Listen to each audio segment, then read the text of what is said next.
Bíblia para a Igreja. A Epístola de Efésios, com João Paulo Thomaz de Aquino.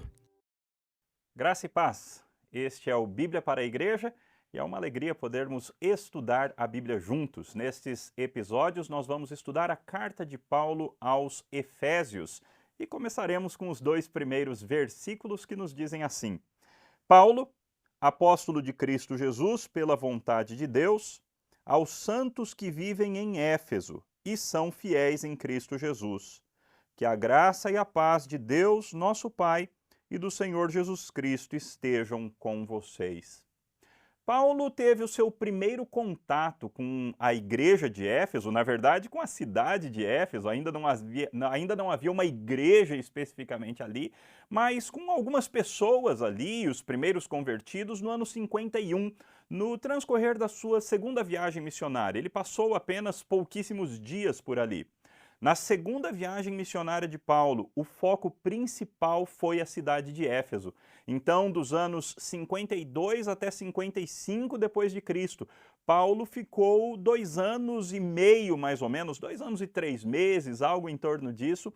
Ele ficou ali naquela cidade e transformou a cidade de Éfeso numa espécie de base para a sua atuação missionária em toda a região, embora o foco tenha sido primariamente nesta grande cidade. A cidade de Éfeso é considerada a terceira maior cidade do Império Romano, ali na época do primeiro século.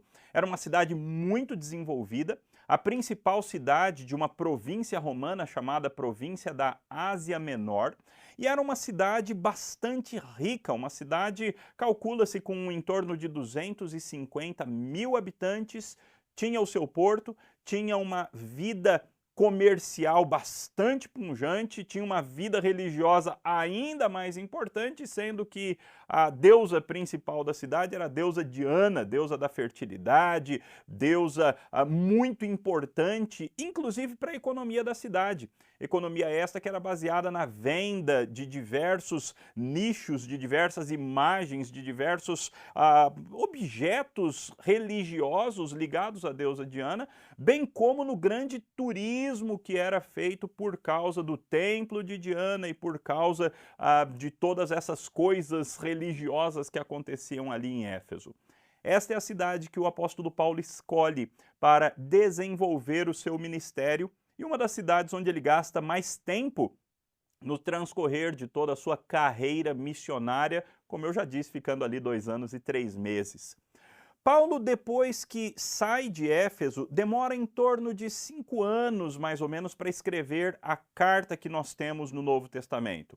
Ou seja, em torno do ano 60 depois de Cristo é que Paulo escreve essa carta. Lembre-se que Paulo também tinha colocado Timóteo, um dos seus auxiliares e discípulos, para pastorear a igreja de Éfeso.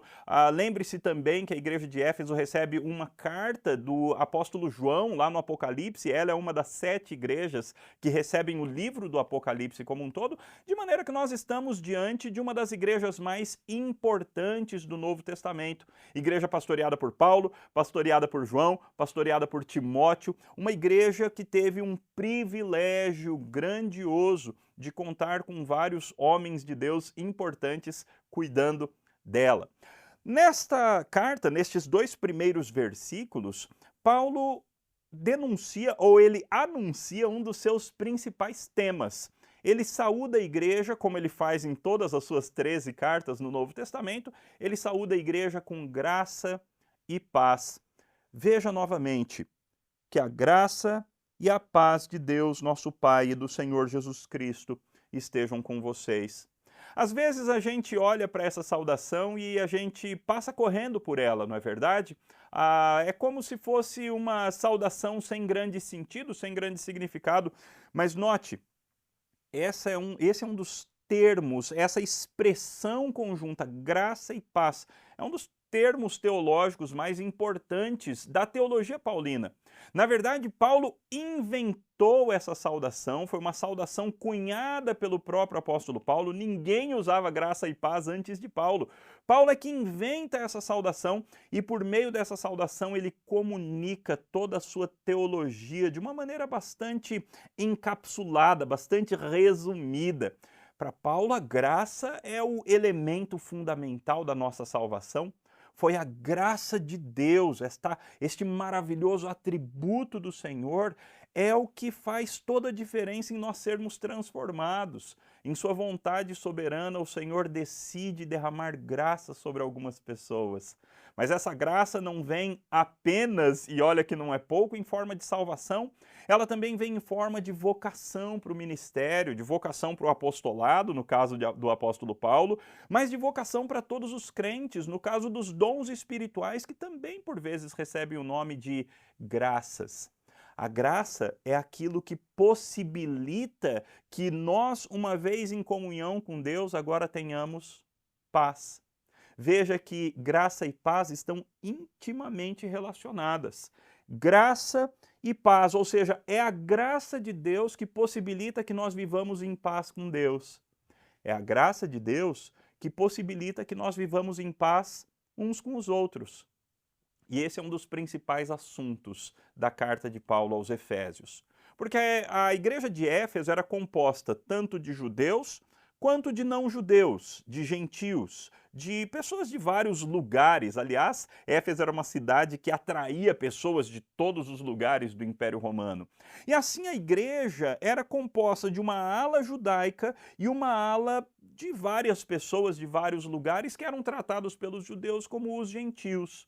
E às vezes a igreja entrava em atrito. Quando Paulo escreve essa carta, a igreja estava passando por um certo tipo de atrito. Essas duas alas da igreja estavam disputando poder, estavam disputando qual era a mais importante, qual era a mais fiel ao Senhor, qual era aquela que deveria ocupar os cargos principais da igreja, qual era a ala mais fiel ao Senhor, mais santa, qual tinha uma posição mais especial na presença de Deus.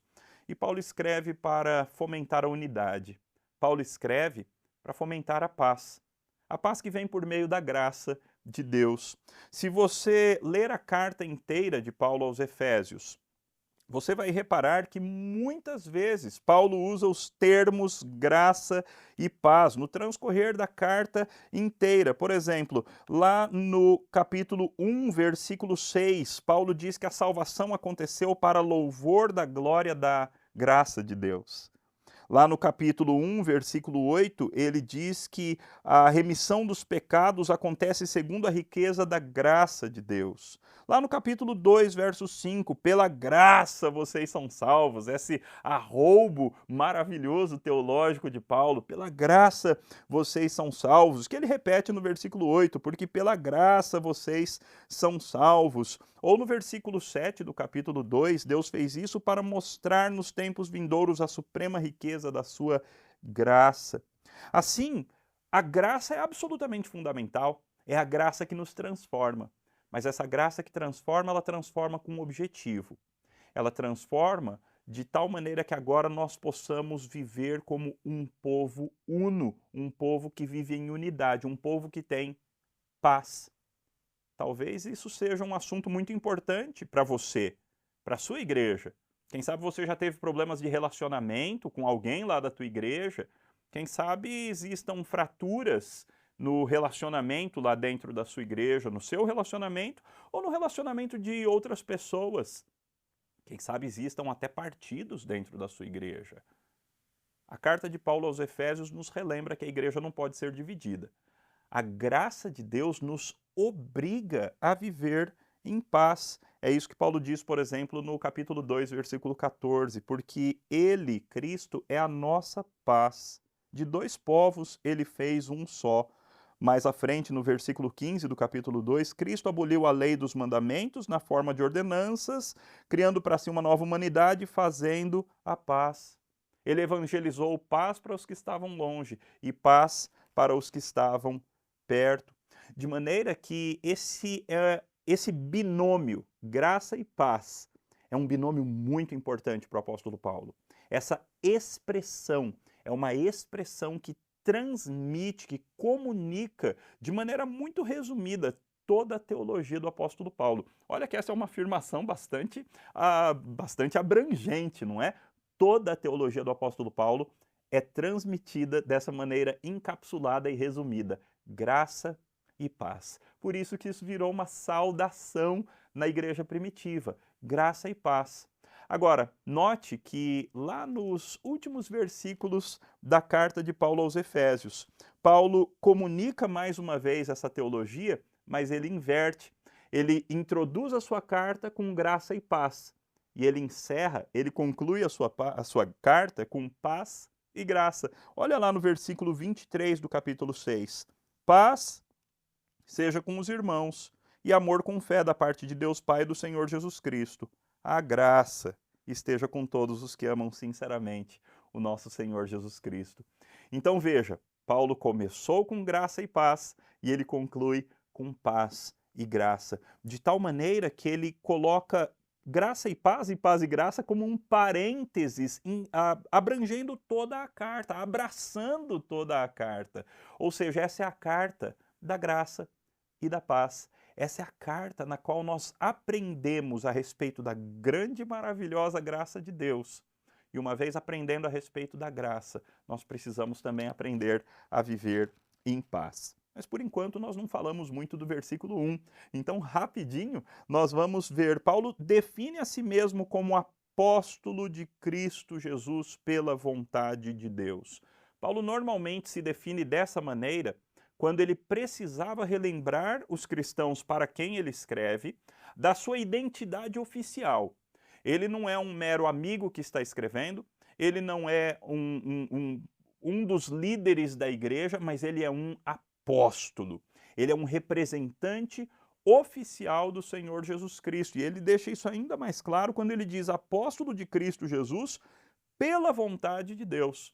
Provavelmente, alguns membros da igreja de Éfeso estavam questionando a autoridade apostólica de Paulo, e por isso é que ele começa com essa carteirada, como se diz em linguagem bastante simplória, não é? Ele começa anunciando, olha, quem está escrevendo essa carta é o Paulo, apóstolo de Cristo Jesus, pela vontade de Deus, então é melhor que vocês ouçam o que eu estou dizendo, diria o apóstolo Paulo. E para nós, isso nos relembra que o texto que nós estamos tratando é a palavra de Deus. É palavra de Cristo.